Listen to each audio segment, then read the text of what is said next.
Hey YouTubers, it's Charlie. Happy New Year. So I wanted to start off 2016 right. This is going to be like a crazy Star Wars theory video. So just careful for spoilers if you have not seen The Force Awakens yet. We're just going to be talking about some very specific things. There is a new round of the giveaway too. It's 2 IMAX gift certificates. All you have to do to enter is be a subscriber and leave a comment on this video. So here we go, 10 crazy theories about Star Wars The Force Awakens. Starting with one of the biggest ones, Darth Jar Jar. So, of course, going into the movie, this is one of the bigger theories. But coming out of the movie, it seemed like everybody thought that Snoke was going to be someone else. I think the reason it caught so much fire is because, one, it just sounded so ridiculous that it was amazing. And it overshadowed everything the Emperor was doing in the original trilogy. If you have no idea what the theory is, it's exactly what it sounds like. It just states that Jar Jar Binks was a Sith Lord the whole time, so all of the buffoonery was just part of his act to deceive the Jedi.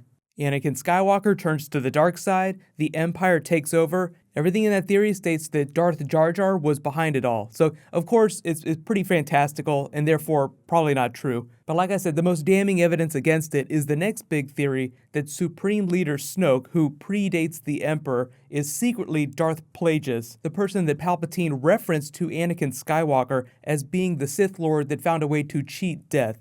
Now the thing about this is it's slightly more likely than the Darth Jar Jar theory, but I also don't think it's true because J.J. Abrams, for the most part, he didn't throw out the prequel material, but he also kind of said he stepped around them when mining material for Episode 7. Abrams kind of described Episode 7 as like a love letter to Episodes 4 and 5 while laying the groundwork for this new trilogy, for future filmmakers in Episodes 8 and 9 to do completely new things. So while he didn't take a dump on the prequels, he also said that he really didn't do anything from the prequels. So Plagueis for me is just kind of like expanded universe material where it's like, it's very interesting to read about, but I don't think that it's going to have a lot of influence over what's going on in the new trilogy. Now, if you go back and rewatch Episode 7, there is a music cue for Supreme Leader Snoke's scenes that's very similar to the Darth Plagueis scene from Episode 3. So, you could say, well, oh, they're trying to mirror this. Well, I really think it just meant to mirror Emperor Palpatine with Supreme Leader Snoke. Like, they're both the big villains of those trilogies.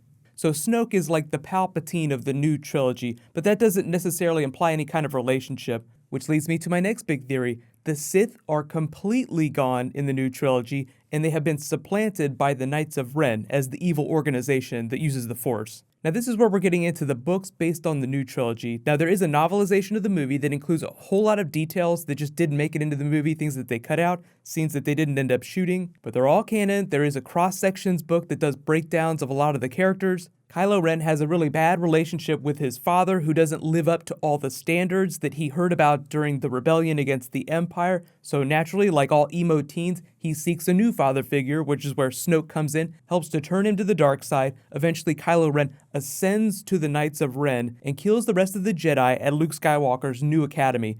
That's really what this scene is right here, like the moment that he kills all those other people.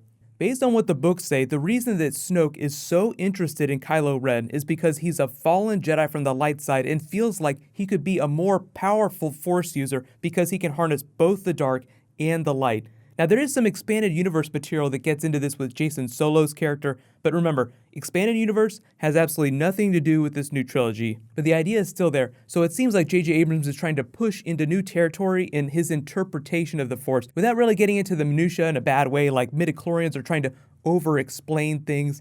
Really, he's kind of laying groundwork for Rian Johnson and future filmmakers to spell it out a little bit more. So I think what Abrams did is that he just didn't want to shackle all the future filmmakers that would ever end up making films about Star Wars to Lucas's ideas, so he just kind of laid the groundwork for a lot of new things to come in. So it's like, well, the Force is very complicated and unknowable in a really broad way, so of course there'd be different types of religions that would rise up around it. Like we have the Church of the Force, which is a bunch of non-Force users that really believe in Jedi ideals, and then we have the Knights of Ren, which is kind of like the new Sith organization.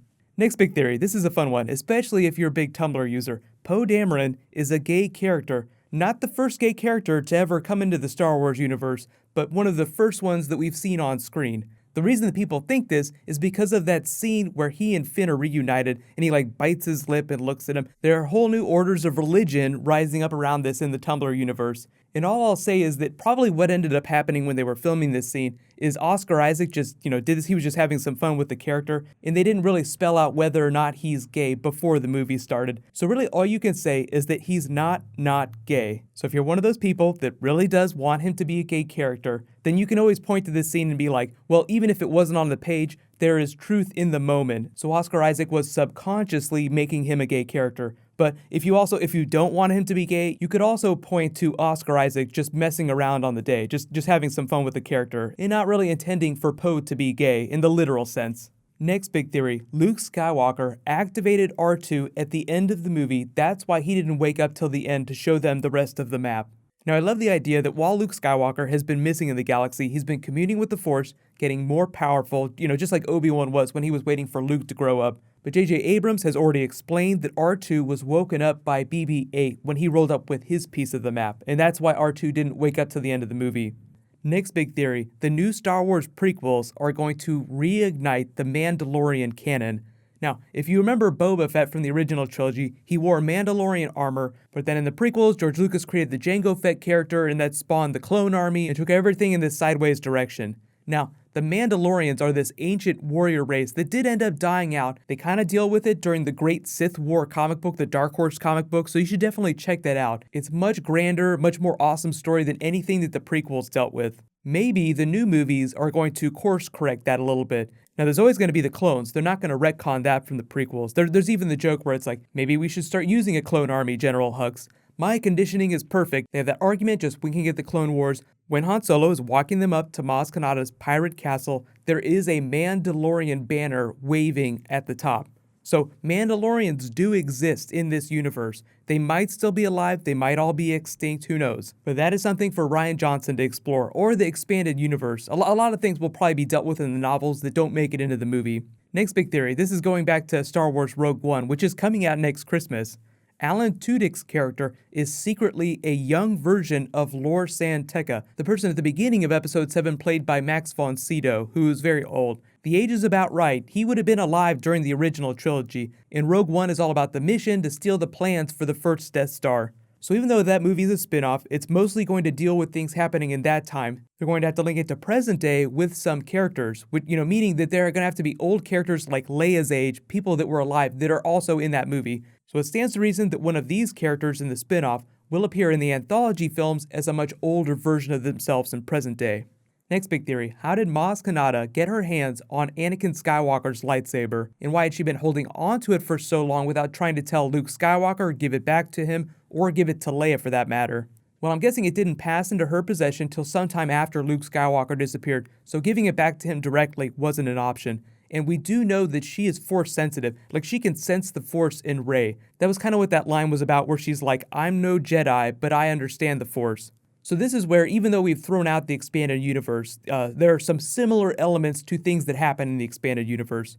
So what happens is during the Thrawn trilogy, there is a Luke Skywalker clone that is using Anakin Skywalker's lightsaber. So what we find out is that the Emperor has this secret facility, like an underground vault, where he keeps his most precious items, and in that vault is the severed hand of Luke Skywalker, which they used to clone the new version of him, and the lightsaber that fell down in Cloud City. So in that version of the events, the Emperor sends agents to acquire those things. So I think the new trilogy is doing something similar, where it's like, someone who understands what lightsabers are and how valuable they are and how valuable this specific lightsaber is, gets their hands on it through smuggling channels and just, puts it in a vault for later, because it's like, someone is definitely going to come looking for this. But speaking of clones, next big crazy theory, Rey is secretly an Anakin clone, and that is why the lightsaber called to her so powerfully. Now, the Force is mysterious and unknowable in this really grand way, so objects can call to people that aren't necessarily bound by blood. So if you're Force sensitive, an object that is associated with the Force, like a lightsaber or a holocron,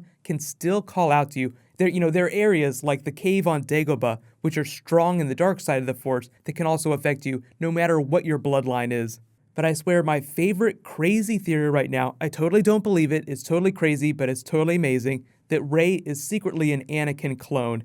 Next big theory, slightly more plausible based on the events of the movie. Rey is secretly Luke Skywalker's daughter, and that is why the lightsaber called out to her, and why Maz Kanata referenced Luke Skywalker and then, calling out to his father, Anakin Skywalker, as if she were saying this lightsaber belonged to your father and his father before him. There's also that line that Mark Hamill re-recorded from Return of the Jedi for the Star Wars Episode 7 trailer, for one of the early trailers where he says, "The Force is strong in my family. My father has it. I have it," and then it just cuts off. But the rest of the Return of the Jedi line is when he's speaking to Leia and says, "You have it." So it's like he's talking to Rey's character, saying that she is part of his family. Now, in the strictest of terms, I hope they don't answer this question right away, because it's kind of fun to theorycraft about, especially if they're going to mirror some of the story beats and reveals from the original trilogy. Like, we didn't learn about Luke and Leia's relationship till Return of the Jedi. It didn't become explicit till Yoda talked about the other Skywalker, and then Obi-Wan explained to Luke, "You have a sister," and then a light bulb just turns on over Luke's head and he's like, "Oh my god, it's Leia. Leia's my sister." But last big theory, and this is a really crazy one. Rey is secretly the daughter of Supreme Leader Snoke, and that is part of what's going on with Supreme Leader Snoke taking Ben.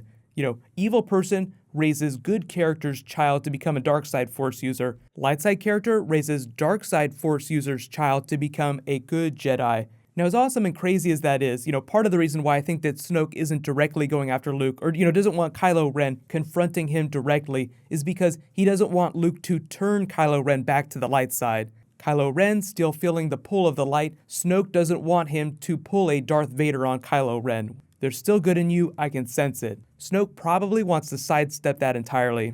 But let me know in the comments, what is your favorite crazy theory about Star Wars Episode 7? And remember, like the ones that I picked for this list, they don't necessarily have to be true. Just let me know about your favorite theory that you've heard that just sounds absolutely crazy.